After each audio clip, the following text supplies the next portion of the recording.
필 옵티머스 2023년도 1분기 실적을 스루풋 회계로 분석하고 연말까지 매출액을 예측해보는 내용을 진행하겠습니다. 매출은 105%가 증가했고요.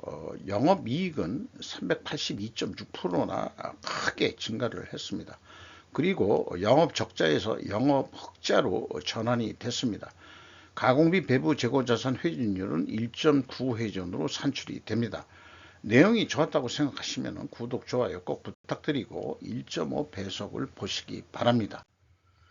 이론의 표준적 예제라는 일반론으로서 좀 소개를 해 드리는 거고요. 그 이론이라는 것은 그것의 표준적 예제가 없다면 경험적인 경험을 좀 하기 어렵다, 그런 얘기겠죠.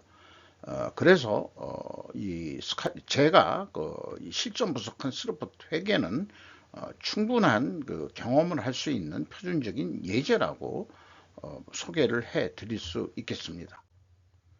원가 회계 손익으로서 매출이 643억 원을 달성해서 전년 동기보다 105%나 증가했어요. 가공비 배부재가서는 근데 거꾸로 감소를 시켰습니다.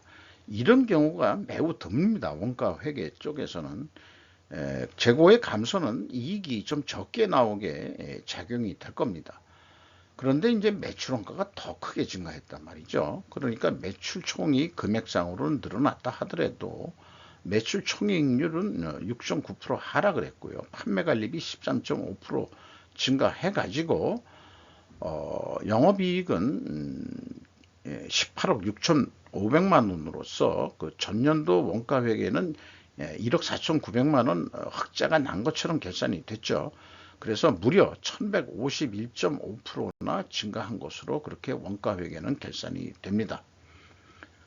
그러면은 스루풋 회계로 그 분석한 내용을 소개해 드리면은 매출에 비례하는 매출 재료비는 471억 8천만 원으로서 151.4%나 증가했어요. 매출 증가율 105%보다도 한 50% 가까이 더 증가를 했으니까 원재료 가격이 매우 크게 상승했을 것이다, 이렇게 1차 추론을 해 볼 수 있겠고요. 스루풋율은 13.5%나 하락을 했습니다. 그리고 운영비용이 그런데 이제 그 8.9% 적게 증가하는 바람에 스루풋은 한 36% 증가했고, 그 다음에 운영비용은 9%. 그러니까 그 한 25% 이상의 이익은 더 올라가는 거로 되어 있죠. 그래서 TO의 생산성도 0.23포인트가 상승했습니다. 그래서 영업이익 24억 6천만 원이 났는데 이게 그 전년 동기 대비 이익으로의 전환 비율이 382.6%로 산출이 됩니다. 그리고 원가회계 영업이익보다 5억 9,500만 원이 더 이익이 났는데 이것은 가공비 배부 재고자산이 감소했기 때문입니다. TO의 생산성 범위 내에서 그 임금 인상이 결정되어야 된다는 거 참고적으로 말씀드리고요. 재고자산 명세를 보면은 제품이 없는 것은 그 장비 수주 제작해서 현장에서 설치 완성을 하는 거로 이해가 됩니다. 41억 7,600만 원 감소한 것이 원가회계 영업이익보다 이익이 더 난 거고요. 이 금액에서 가공 비율만큼의 차이가 되겠습니다. 그리고 수주 사항을 보면은 지금 1,444억 원이나 지금 잔고가 있는 것으로 되어 있습니다. 작업할 건 아직 많이 가지고 있다, 그런 얘기죠. 수주 잔고를 비추어 봤을 때 계약자산 계정을 도입하지 않은 것은 매우 바람직하다고 생각합니다. 이렇게 좀 말씀드릴 수 있겠어요. 이 규모가 큰데 건설회사 정도나 미천고 공사라고 해서 그냥 하는 거는 그냥 이 일을 하겠는데, 그냥 미천고 공사 아니 계약자산 이런 거 하지 말고 그냥 제공품으로 다 보시면 되지 않겠냐, 이렇게 저는 주장하고자 합니다. 또 재고의 감소는 법인세 절세 효과가 있다, 이렇게 또 왜 재고를 왜 줄여라 자꾸 그러느냐. 원가회계가 재고가 증가는 영업이익의 증가가 되는데 이익이 감소하면은 재고에 배부된 가공비만큼 법인세를 절세할 수 있을 것입니다. 그 범위 내에서. 저는 그러니까 이 재고를 줄여야 된다라고 계속 얘기를 하는 거죠. 그 다른 말로 표현하면은 재고 회전율을 상승시켜라 하는 것으로 말씀드릴 수 있겠어요. 비용의 성격적 분류 내용을 분석하면은 1번 MC 매출원가 재료비는 169.2%나 크게 증가했습니다. 운영비용은 8.9%밖에 증가를 안 했어요. 그리고 이 운영비용에서 판매관리비를 뺀 게 가공비인데, 가공비가 14%로 떨어졌습니다. 거의 9.7% 떨어졌는데, 재료비가 9.7% 증가했으니까 원재료 가격이 크게 상승했을 거라고 또한 추론을 해낼 수 있겠습니다. 재고자산 매출원가 회계 투명성 검증 3단계로서 그 차이액은 뭐 크질 않습니다. 4억 5천만 원인데, 이 금액은 재고자산의 변동 범위고, 이 회사는 기준을 전체 재고자산을 가져가고 있다.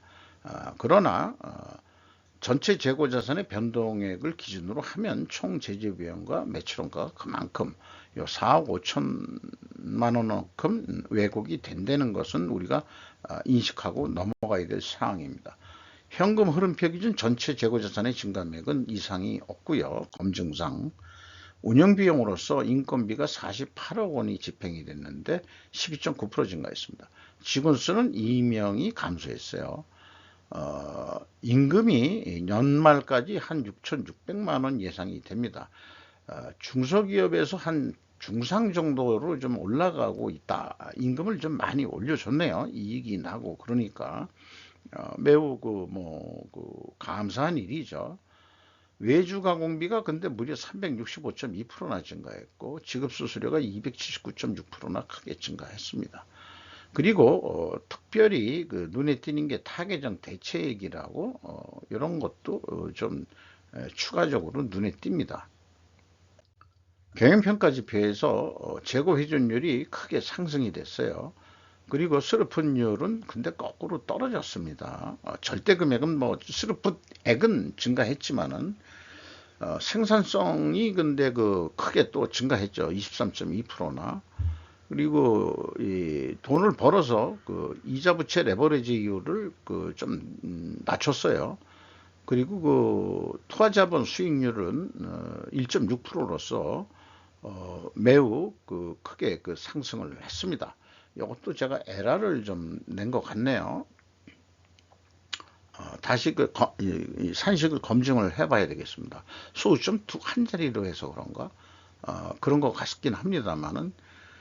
그래서 이 평가지표에서 다시 추론해 볼 수 있는 것은 WCAI 회전율, 제공품 회전율이라고 보시면 되겠는데, 상승을 했고 스루풋율 하락, 역방향은 분식회계 개연성 가정을 세웁니다. 회사는 반증을 하려면 원재료 매입가격 하락과 판매가격 하락으로 입증해야 됩니다. 요거를 충분조건 논리로 정리를 해 본 거고요. 중요한 문제는 원재료 가격 하락과 판매 가격 하락 데이터 확인을 할 수 있어야 됩니다. 그럴 수 있겠는지. 그러나 이제 회사의 주석 내용을 보면은 비공개입니다. T 손익표와 B 성분에서 원재료 가격 1, 2차 상승 추론하였으나 반중 추론은 원재료 가격 하락이다. 모순이 발생했는데 이 모순은 해소돼야만 하는데 해소할 증거는 거의 확인할 수 없겠습니다. 회사의 설명은 수주 판매 가격은 건별로 아주 스펙이 다양하기 때문에 비교하기가 어려운 거 아니냐, 이렇게 얘기를 하고 있습니다만은, 제 생각에는 그게 그냥 그래도 되는 거 아니에요. 전체 판매액 나누기 매출 수량하면은 평균단가 아닌가요?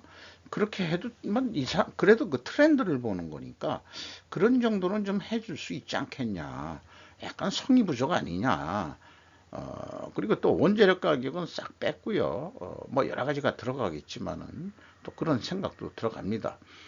그러니까 뭐 재고자산 매출원가 회계 투명성 검증 그 단계에서는 패스가 됐다 하더라도 전반적인 거를 2차적 거기서 끝나는 게 아니라 끝까지 물고 좀 늘어지면은 이런 이 원재료 가격이라든지 판매 가격 이런 것까지 추적을 해서 좀 확신이 서야 이 기업이 깨끗한 기업이구나 라고 확신할 수 있지 않겠냐, 이렇게 생각이 됩니다.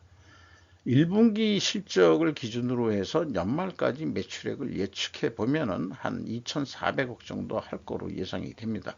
이 경우 재고가 13% 줄어드는 거로 이렇게 되기 때문에 계획 대비 영업이익이 적게 나니까 좀 더 노력을 하자. 7% 정도 매출을 좀 더 해보자. 이 얘기는 아까 그 말씀 수주 잔액이 이미 많기 때문에 스케줄을 잘 맞춰서 빨리 공사를 끝내서 매출 인식을 추가 인식을 하게 만든다는 얘기죠. 그런 개념이 되겠습니다. 그래서 7% 정도 더 좀 끝낸다면은 한 영업이익이 한 72억 정도 날 수 있지 않겠냐. 그런데 재고를 또 13% 증가시킨다고 한다면은 매출액이 그냥 2,400억 그 정도에 있는 상태라서 더 판매 노력 안 하고 그러면은 재고가 증가하면은 더 이익이 증가해 버립니다. 그러니까 이제 영업사원들이는 이제 이 생산하고 이제 혼선이 일어나는 거죠. 아니 뭐 하려고 우리가 7% 이상 더 보너스 받을 것도 아닌데 뭐 더 왜 쓸데없이 노력하겠냐. 다음 할 게 있으면은 아니 내년 초로 그냥 매출을 그때 납품하는 거로 해서 매출을 인식을 시키자. 뭐 이런 식의 의견이 나올 수도 있고요. 그렇습니다. 그 슬프 관점에서는 이게 그 재고가 감소했죠. 재고 감소하면은 예상 매출액이 더 증가합니다. 2,500억으로. 근데 이 단가로 비유를 하면은 이렇게 더 높게 받아야 된다는 얘기도 돼요. 그래 봐야 그 스루프상 이익은 25억분이 안 됩니다. 이거를 더 이익을 내자고 한다면은 재고 회전율을 3.3%만 조금 더 증분시켜서 성공을 해보자. 그러니까 지금 공정 중인 걸 좀 더 빨리 끝내보자. 이렇게 하면은 뭐 그 3.3%야도 추가적인 노력을 못 하겠어요. 다들 으쌰으쌰 해서 하면은 영업이익이 45억 원 선까지 이익을 낼 수 있을 거라고 봅니다. 그래서 스루풋 기준으로는 만약 이게 단가 수주 가격이라고 기준을 한다면은 원가보다는 10,000원 이상 비싸게 계약을 충분히 해내야 된다. 이 전략을 가지고 영업이 접근을 해야 될 것입니다. 그래서 이런 설명들을 이런 4분면 매트릭스 표로 만들어 보면은 재고가 감소해 가지고 재고 회전율 상승해서 이익이 증가를 했죠. 그리고 판매가를 원가 회계보다 높게 나오게 하는 것이 이 스루프 로직에 의한 결과겠습니다. 여기에 해당한다고 할 수 있겠습니다. 주가는 1150원으로서 2022년 말보다 3150원이 상승했고요. 장부 가격 대비 235%로 크게 상승을 했습니다. 한기수시가 26.8%, SVIC 29%. 요게 이제 그 힘스에도 그 투자를 하고 있죠. 먼저 힘스를 했지만은 8.37%, KB증권, AIP 자산운용 신한은행이라고 이렇게 또 표시가 되어 있는데 5.18% 지분을 소유하고 있습니다. 이 기업도 외국인 지분율이 극히 미비합니다. 힘스에서 말씀드렸지만 외국인 지분율이 약한 것은 제 개인적인 생각이라면은 작전 세력들이 주로 준동하는 데가 외국인들이 투자 안 하는 기업들을 골라서 하고 있는 것 같은 느낌을 가지고 있습니다. 힘쓸 때 뭐 이것저것 많이 얘기했기 때문에 아주 골자만 골라서 말씀을 드렸습니다. 이상 마치도록 하겠습니다.